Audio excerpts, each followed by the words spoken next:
About 3 months ago, I moved into an apartment with 2 other women so I could attend college. There's a list of things that make the building we live in not that great.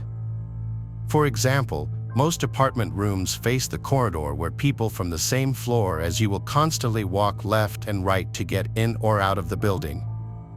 So if you keep your windows open, anyone pacing outside can see into your room. But considering I spend most of my time at college, and the girls I live with and most of the neighbors are really nice, the things on that list don't really bother me that much.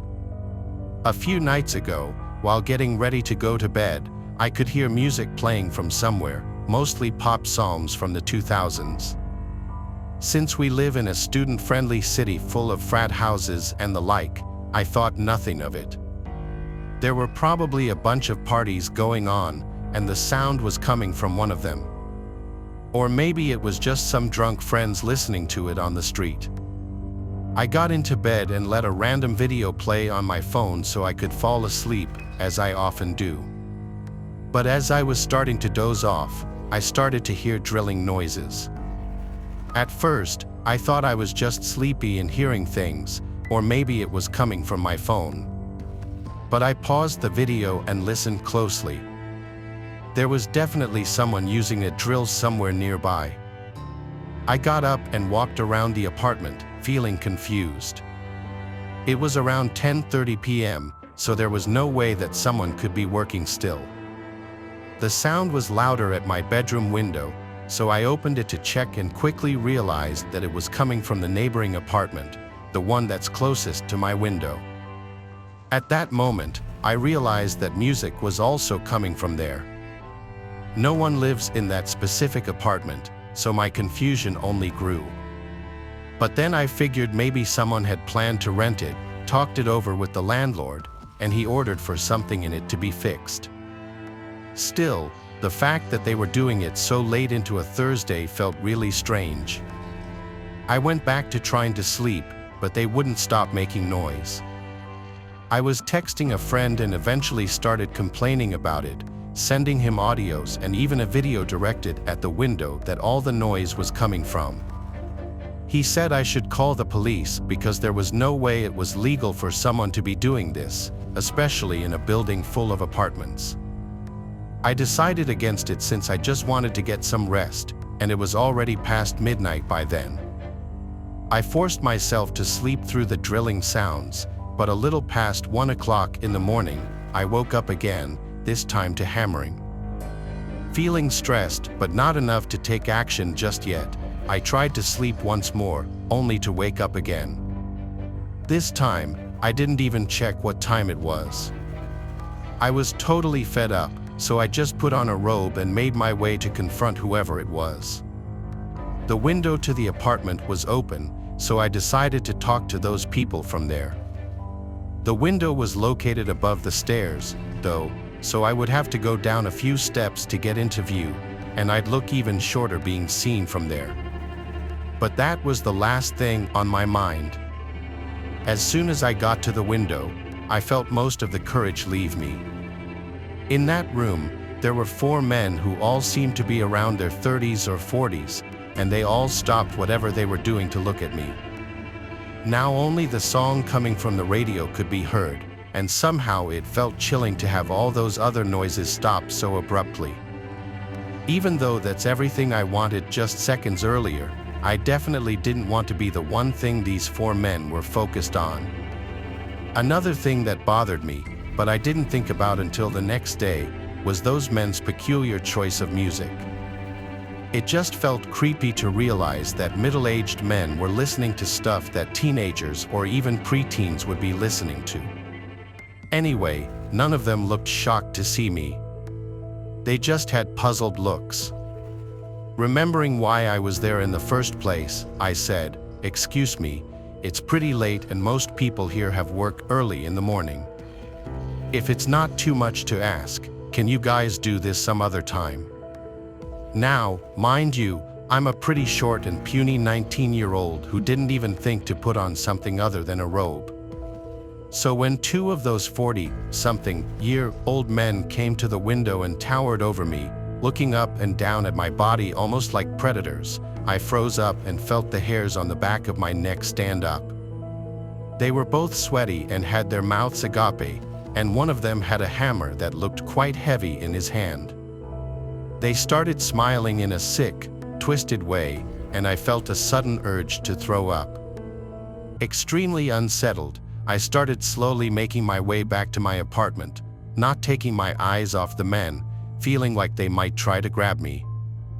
When I got to the last step of the stairs and close enough to the window, as soon as I was out of their view, I dashed to my front door, got inside, and locked it. One of the girls who lives with me was out of town that night, and I presumed the other one was asleep since she hadn't seen my text on our group chat asking them if anyone had moved into that apartment. I got back into my room and didn't hear any tools again. In reality, even the radio seemed to have been turned off. I wasn't really sure how to feel about that because now I wasn't angry, just disgusted and creeped out. I know I should have called the cops by then, but I was just too stressed to deal with that any longer. Checking the time, it was about 2:15 now.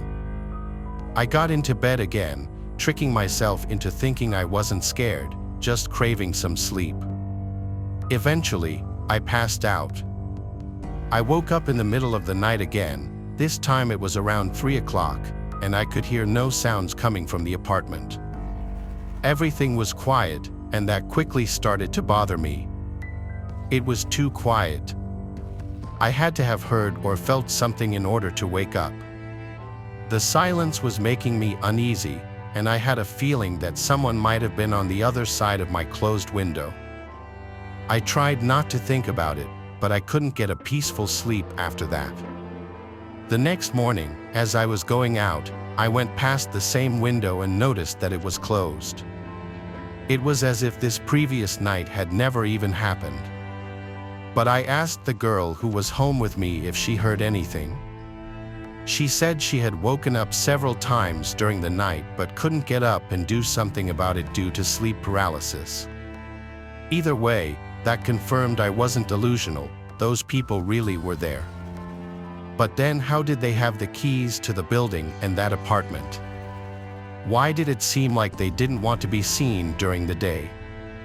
What were they thinking of doing to me or maybe any passerby? It's been a week now, and thankfully I haven't seen those men again.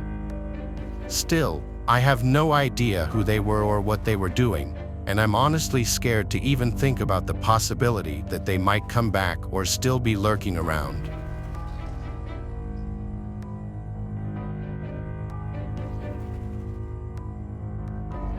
This happened during the summer before my sophomore year in college. At that time, I was doing a lot of research for a place I could live during the coming school year that was close to campus. I found multiple good-looking apartments, but all of them were way out of my budget. I quickly figured out that if I wanted to live close to campus, I would need a roommate that could help pay each month's rent. I posted an ad on Craigslist explaining my situation, hoping someone would be interested. Not even an hour after I posted the ad, I got a response. Apparently, it was some older lady in her 70s. I was kind of expecting it to be another student from my university, but I figured it didn't really matter. As long as they were willing to pay half of the rent, I didn't really care. Plus, I didn't get any further responses in the next week, so I took the one opportunity one was given. Fast forward to the start of the school semester, and the two of us moved in. She introduced herself as Wilfred. She was short and had white hair. Although a little quiet, she seemed nice. I figured we'd get along fine, so I wasn't too worried about the coming months. A few weeks passed, and I never really saw her that much. We had the occasional small talk conversation when we were both in the kitchen, but that was about it. For the most part, she would spend all her time in her bedroom. Occasionally, while I was watching TV in the living room at night, I would hear this high-pitched giggling coming through the walls. The first few times it happened, I just assumed she was on her phone or something. But then I realized I never actually heard her talking. It was just her giggling. I couldn't imagine what she was doing. Over time, things just kept getting weirder. For example, she would start coming out of her room for no other purpose than to watch me. She would stand in the kitchen or hallway just looking at me while I watched TV or made myself dinner. Needless to say, I was getting more and more uncomfortable around her. One night, I woke up at around 2 a.m. to the sound of slight knocking on my bedroom door. Not knocking like trying to get my attention, but slow, soft, and barely audible knocking. I yelled out Wilfred's name, and right as I did, the knocking stopped. I knew it was her because shortly after, I heard her same giggling followed by footsteps walking back to her room. I'd be lying if I said this didn't freak me out. I didn't have a lock on my door, so nothing was stopping her from coming into my room while I was sleeping. I didn't sleep at all the rest of that night. I had planned on confronting her about this situation the next day, but she never left her room once. Come night again, I decided to move my desk in front of my door as a makeshift barricade because, again, I didn't have a lock on my door and I did not feel comfortable having nothing stopping her from entering my room. 3 hours later, I woke up to the sound of my desk being hit by my door from someone attempting to open it. It was Wilfred. I could see her eye peeking through the crack of the slightly open door. Before I could even say anything, she started screaming and banging on my door. My desk started to give way, so I got out of bed and held the door closed myself. The screaming and banging went on for 2 more minutes. Once it finally stopped, I got up and called the police. When they arrived, I opened the door to my bedroom and my heart dropped. Every single one of the knives from our kitchen had been stabbed into the door. I was absolutely horrified, but I tried to compose myself. I briefly explained the situation to the 2 officers that arrived. I also told them which room Wilfred was in. She would provide a struggle in being detained, but they would ultimately take her away. The next month, I moved to another apartment, this time with some actual students from my university.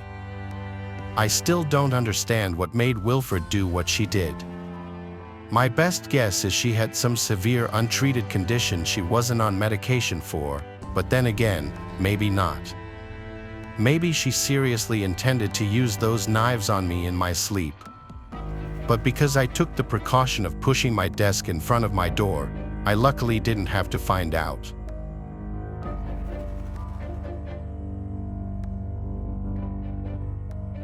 My 2 kids, Audrey and Radley, are twins.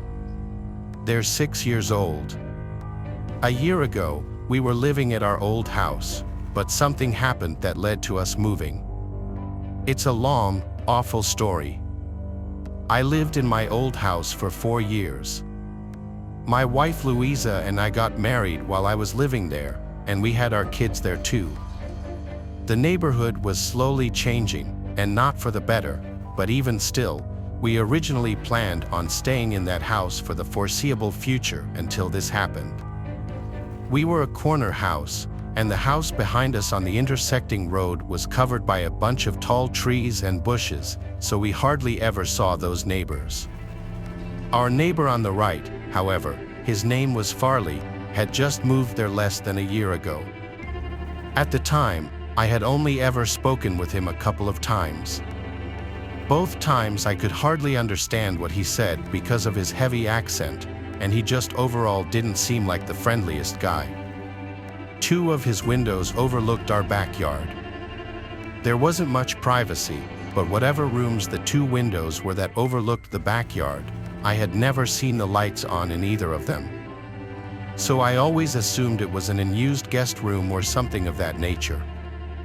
One day in the summertime, Audrey and Radley were playing in the backyard in their blow-up pool and with their water guns while I was outside doing yard work. There came a certain point where I was walking towards the detached garage, and then I saw Farley next door at his window. For a second, only half a second after noticing him, did he turn and walk away from the window. It was slightly odd for sure, but I left it alone. Later that day, as the sun was going down, the kids went back outside to play again. It was a very hot day, so they went back in their blow-up pool while Louisa and I were in the kitchen as she was making dinner. Then the kids' laughter went quiet for a while, and suddenly Radley came inside and said there was a flashing light from the neighbor's window. I had to follow him into the backyard to ask him to show me what he was talking about. He pointed to one of Farley's upstairs windows that overlooked the backyard, and he said there was a white light that kept coming from that window. I immediately assumed the worst and asked the twins if it looked like a camera flash. They both said yes. I told them it was time to dry off and come inside. So I helped them dry themselves and then brought them in where I went to tell Louisa about this. She immediately assumed the worst, just like me. She said I should go next door and knock on Farley's door. So I did, but when I did, he never answered the door. His car was even in the driveway, so he had to be home. After a few attempts at knocking and ringing the bell, I gave up and went back to my house. I told Louisa he wasn't opening up, which made what the kids said seem even more credible. While we couldn't prove that the white light the kids were seeing was a camera flash, it sure did sound like it, and it was concerning to hear. Some time passed, maybe even weeks, before one night when Louisa and I were in the bedroom, we heard our side gate being quietly opened and closed outside. Louisa wanted me to go check outside, so I stepped out into the backyard and looked around. I had on all the lights as I searched. I found nothing and nobody, but I noticed the lights in Farley's backyard were on. I went over to look over the fence into his yard, and I nearly jumped out of my skin when he came up to the fence from the other side and asked if I needed something. I asked him if he'd seen or heard anyone sneaking through our yard. He said no. I took this time to also ask him bluntly if he had, by chance, been watching my kids, as they thought someone was at his window taking pictures of them playing in the pool. His reaction to this was a bit suspicious. He acted overly offended to my asking this, almost yelling at me for such an accusation. Again, without proof, I couldn't, nor did I want to, start issues with a neighbor. I apologized and went back inside. Louisa was not happy about this, saying he's full of it. The next incident didn't happen until another few weeks later. This time it was in the middle of the night when we were asleep. I woke up to Louisa shaking me in a panic. I looked around the room, confused at first, but then when I heard the kids screaming from their room, I exploded from the bed and ran downstairs to the kids' room. Radley was awake and crying, and I found out a few seconds later that his crying and screaming had awoken Audrey, who was crying and screaming in reaction to him. Radley said there was someone outside the window a second ago, and there was a camera flash from the window. I got goosebumps, but I also felt my blood begin to boil. All I could say was, "What did he look like?" He said he didn't see. I brought the kids up to our room to sleep in the bed with us. With the lights off, I peeked out our bedroom window to look across at Farley's unlit house next door. I looked at each window of his house, and I found him. He, just like me, was peeking out one of the upstairs windows in that same room that overlooks the backyard. I stormed outside next door and rang his doorbell like 15 times. He never opened his door. I did call the police just to make a report on Farley. That way, if any future reports were made about him from other people, maybe the police department would look into him. I never saw him again. Sometimes I'd sit out front, waiting to see him outside, but he'd clearly avoid coming outside when I'd be out there. Because of this, we ended up moving within a month to a new house in a different but nearby town, which has proven to be a better place to raise the kids anyway.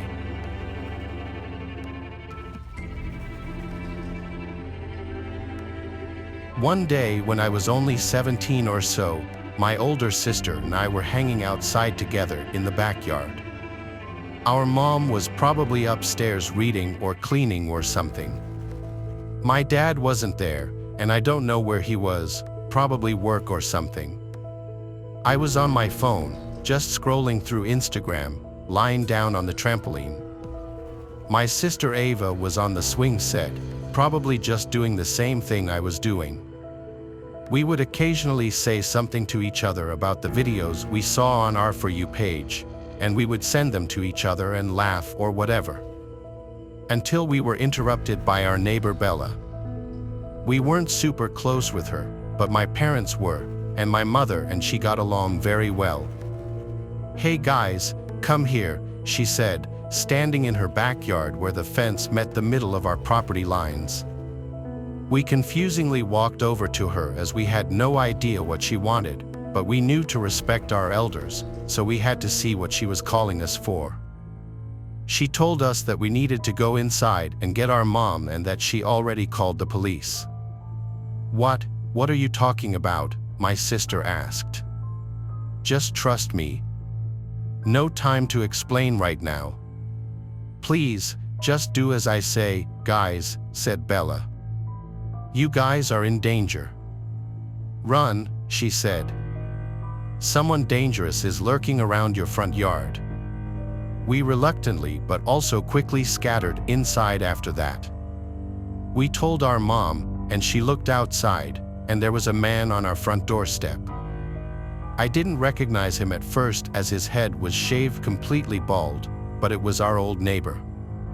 Long story short, a few weeks before this, our neighbor was arrested for killing his wife and daughter, which I didn't know at this point, by the way. I'll get back to that later. My mom saw who it was and ordered us to run up to her room and to lock the door and to only open it if she asks, so we did. We were terrified, but we had to listen to our mom. We ran upstairs and we were waiting. My sister was crying, and I was trying to calm her down. Just by how freaked out Mom was, we both knew something was very wrong, and we were dying to know what was happening. After a few more minutes, our mom screamed and we heard glass shattering. Luckily, she was close to the stairs already and she was able to get to the room with us before the man grabbed her. We locked the door and put a dresser in front of it to buy us some time. This man was screaming like nobody's business that he was going to kill us and pounding on the door for over 5 minutes. Suddenly, it stopped. We heard police sirens in the distance and the man tried to run away. The cops almost had a shootout with him, but after some screaming and threatening, he finally subdued and was taken back to prison. So, this guy we're talking about is named Brian. He was charged with at least 2 counts of first-degree murder for killing his family. Like I said earlier, it was said that he escaped prison about 2 hours before this, and he wanted to come back to get revenge on my family. He was convinced that my father was the reason he got arrested.